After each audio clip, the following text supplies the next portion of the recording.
Time to talk a little bit of NFL from a sports betting perspective. We are at the Red Rock Racing Sportsbook. I'm Scott Spreitzer with Chuck Esposito, Sportsbook Director here at the Red Rock. And boy, I tell you, 3 weeks in a row, Chuck, we've seen the public, the bettors, beat up on the books a little bit. Maybe not as bad last week as we saw the previous week, but still, you're kind of, a little bit below sea level on the other side of the counter the last couple of weeks. I was hoping we were just going to jump into week 8, and kind of forget Not about let you week get away with 5, that. 6, and 7. But yeah, it was overall another good week for the bettors. I think 4 games really kind of jumped out.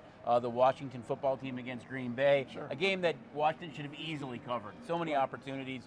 Tampa against the Bears, really one-sided. The Jets and Patriots, they backed the Patriots big time. And then, you look at the Raider game. I know that the number came down, and industry-wide and maybe throughout the country, you saw a lot of Eagle money. But here, we were clearly Eagle fans, as straight money line and total was all in the Las Vegas Raiders. It's been amazing with the Raiders. I mean, I do shows that are national, and we'll talk about the betting on the Raiders, and maybe they're not seeing it back east. But then I say, man, you're talking to me, and I'm in Las Vegas, and Southern Nevada is just going crazy. Number betting. 2 seed in the AFC right now. And they're playing well. Behind the Cincinnati Bengals. So. You know what? I heard a real cool thing the other night. During their game, they're talking about how without Gruden, they're not so much worried about the personnel, or I should say about the type of plays they run and having to bring in second-string players or lesser athletes. They're worried about, let's put our best players on the field all the time and call the game with them on the field, and we've seen the offense react 2 weeks in a row now since doing that. So it's a little bit of a different slant when it comes to how they're coaching this football team. But you mentioned Washington. That was painful for me too, Chuck, because I ended up going 2-2 last week in the NFL. Washington was basically the deciding game. And to watch them get inside the red zone 4 times and come up empty. Why didn't he just run into the end zone? Absolutely. Why did he? It made really no sense on that play. There was a defender closing, and I'm sure everybody's watched where he kind of took that dive on the knee and then he fumbled the next play. But it really made no sense. If you understand the rule, even if you fall forward, if you're a quarterback, if you knee, you're basically giving yourself up. Right. And he was a half a yard short, and really it cost them. Another interesting tidbit is that we talked about it. If they just would have kicked field goals, Absolutely. every time they're down there, they cover. But hey, that's why they play the game. I think it was 4 times in the red zone and 7 or 8 times across the 50, and they come away with that loss, unfortunately. Real quick, Scott, I mean, interesting kind of tidbit with football this year is, do you know how many underdogs that have been 7.5 points or more have won this year? How many is it? Exactly, the big zero. Big zero.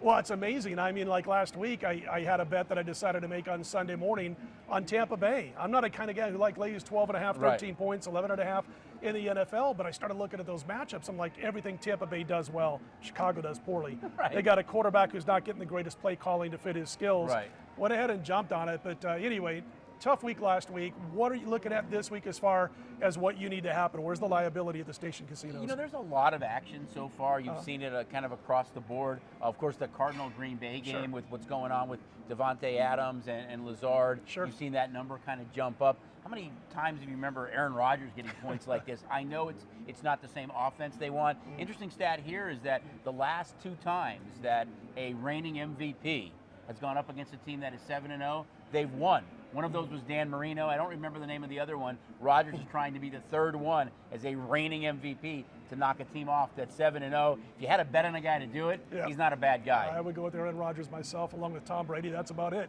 if I was going to have to make a bet on that. I wanted to ask you before we talk about the sports betting app here at the station casinos. We haven't talked a whole lot about college football, but there's a heck of a big game in East Lansing this week. General interest and betting interest too. I mean, it's the first time since 1964 that Michigan and Michigan State have both been ranked in the top 10 when it comes time to play each other. I was doing a little analysis on this game with Tony George, and I was saying to Tony, I go, I don't have Michigan State power rated in my top 10. I just don't. But it's Michigan week where anything can happen. How's the betting been going on that game? Yeah, it's interesting. We've kind of talked about it as well like that. And when's the last time they were both undefeated this late in the season? Playing either late October, early November. Early action has been on Sparty. We've seen that number come down a little bit. We've seen the total come down a little bit. That can all change by kickoff, but I think for a 9 a.m. game our time, you're going to see a huge handle on that game. STN Sports app. If you're here in Nevada or you're coming to Nevada, you're going to spend a little time in town, come on over to one of the station casinos, sign up because it takes about that long to get signed up. And if you're going home and out of state on Sunday night, you got some money coming back to you, it takes about that long to get your money back. Tell everybody about it. Also, the up to $500 bonus that comes with Yeah, it. we love it when all you guys come out and enjoy everything we have to offer at all of our properties, Wildfire Gaming, the El Cortez as well. But there's so many sports going on right now. Get signed up for STN Sports, as Scott mentioned, up to the $500 bonus. But I can hear that clock ticking right now because it expires at the end of the month. So get signed up today. It really does bring the Sportsbook to the palm of your hand. It's Chuck Esposito. He is the Sportsbook director at the Red Rock Station Casino. Let's make him heard again next week, guys. What do you say? I hear some dogs barking. I can hear some, and I also hear a little puppy love in the background. So Good stuff, Chuck. Thanks, Take Scott. care, everybody. Yeah.